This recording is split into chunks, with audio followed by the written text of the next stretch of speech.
Toujours ici, dans l'enceinte de l'hémicycle de l'Assemblée nationale, cette fois aux côtés de l'un des plus jeunes, si ce n'est d'ailleurs le plus jeune député même de cette Chambre. Bienvenue à vous, honorable.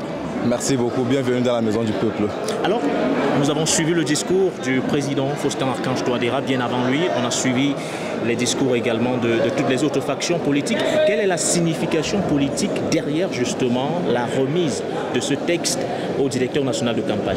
Je vous remercie. Vous savez, aujourd'hui, c'est la remise officielle de la nouvelle constitution voulue par le peuple centrafricain. Et vous avez suivi avec moi le discours du chef de l'État. Et la constitution en scène ne reflète pas à la réalité du peuple centrafricain. Et c'est par appel de la population centrafricaine que le chef de l'État a pris la décision de convoquer le corps électoral. Vous l'avez déjà consulté le texte en question? Je n'ai pas consulté à 100% et comme vous venez aussi de le constater, la constitution vient à peine d'être remise au directeur de campagne et ainsi aux députés. Donc nous aurons l'occasion de jeter un coup d'œil.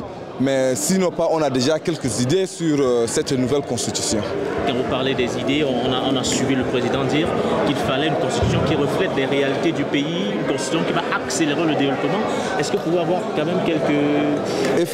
Effectivement, nous sommes un pays déjà indépendant depuis 1960, mais on ne peut pas toujours nous imposer une constitution qui ne reflète pas de la réalité centrafricaine. Et aujourd'hui, si vous voyez dans l'ancienne constitution, on a encore les termes de la transitoire. On a des termes transitoires. Et aussi, les jeunes, tels que là où je suis, dans l'ancienne constitution, je ne peux pas être demain candidat aux élections présidentielles. Si j'ai envie d'aller, il faut avoir 35 ans. Mais avec cette nouvelle constitution, si tu es majeur, tu peux déjà briguer, déposer ta candidature, même à la présidentielle. Et dans l'ancienne constitution, on parle de l'exploitation minière de la République centrafricaine n'appartient pas au peuple centrafricain.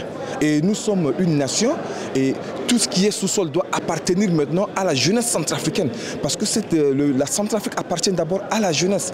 Et c'est par la jeunesse qu'on peut fonder une nouvelle république. C'est une façon de nous dire que le oui l'emportera au soir du 30 juillet prochain. Mais vous avez vu cette mobilisation?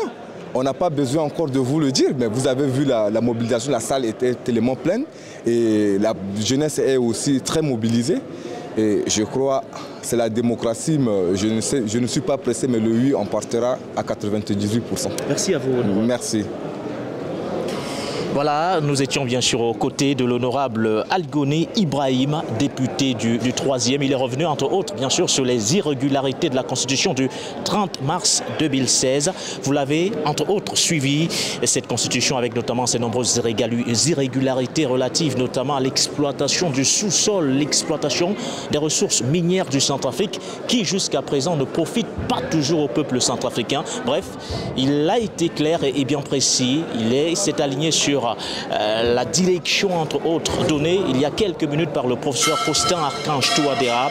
Il s'agit bien sûr d'une nouvelle constitution qui ouvre la voie à une nouvelle république synonyme forcément aujourd'hui de cette république-là qui viendra notamment accélérer le processus de développement du Centrafrique, mais également qui permettra bien sûr à ce pays d'accueillir bon nombre d'investisseurs internationaux qui viendront investir pour permettre bien sûr à cette jeunesse de pleinement s'épanouir. Le Centrafrique aux Centrafricains, c'est même le sens qu'il faudrait aujourd'hui donner à ce projet de nouvelle constitution.